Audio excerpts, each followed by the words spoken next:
नुआ वर्ष में नंदनकानन प्राणी उद्यान रे जमी पर्यटकों भिड़ भोरु घन कुहुड़ी पर्यटकों संख्या टिके कम थिबा बेले धीरे धीरे लोकंकर भिड़ बढ़िबारे लगी। सकाळ 10टा सुधा 2000 पर्यटक प्राणी उद्यान मध्यकु प्रवेश करिसेंती।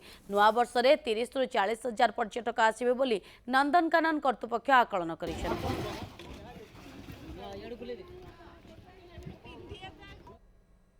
अगणित दर्शक मानू अंग्रेजी नववर्षर अभिनंदन। एसत आज जो नंदनकानन प्राणी उद्यान रे पर्यटकों गहली लगी आप देखिपे। आज सका घन कुहुड़ी थिबा मध्य पर्यटक मानकर एते गहली जदि भी नथिला धीरे धीरे पर्यटकों संख्या धीरे धीरे वृद्धि पाइथिला।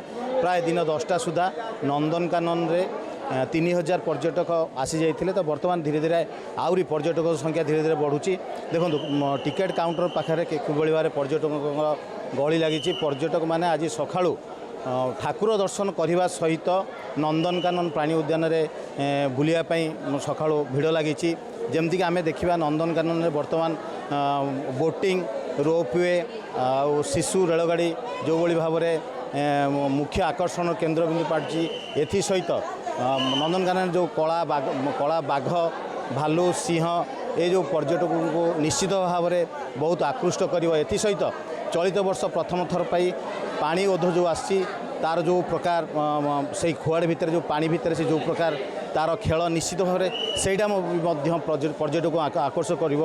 एसत नंदनकानन जो सफारी अच्छी 4टी सफारी अच्छी बाघ भालू सिंह आउ तृणभोजी सफारी सेठारे भी पर्यटकों संख्या वृद्धि होगा सहित निश्चित भाव में आकृष्ट हे। आम पाखे किसी पर्यटक अच्छा सहित कथा आप कहाँ से आए थे? महाराष्ट्र से। तो आप आज नंदनकानन आए घूमने के लिए? हाँ, बहुत अच्छा लग रहा है। आप सफारी करने के बाद कितना अच्छा लगता है वो बताएंगे हम आपको फीडबैक बाद में। ऐसा लग रहा है कि अच्छा होगा कि फर्स्ट टाइम आए हैं हम, इसीलिए अभी जाके देखते कैसा है करके। नियति भाव में पर्यटकों नंदनकानन मुख्य आकर्षण सफारी जो जगार आम प्राय देखीचु लोक मैंने बाहर बुली था जंतु मैंने पिंजरा भितर था। किंतु जो नंदनकानन जो 4टी सफारी अच्छी बाघ भालू सिंह आउ तृणभोजी सफारी सेठारे पर्यटक माने बस बा तार जाली भितर बसिकी जिबे आउ जीवजंतु माने बाहर बुलथिबे। निश्चित भाव से गोटे आकर्षण पर्यटक माने से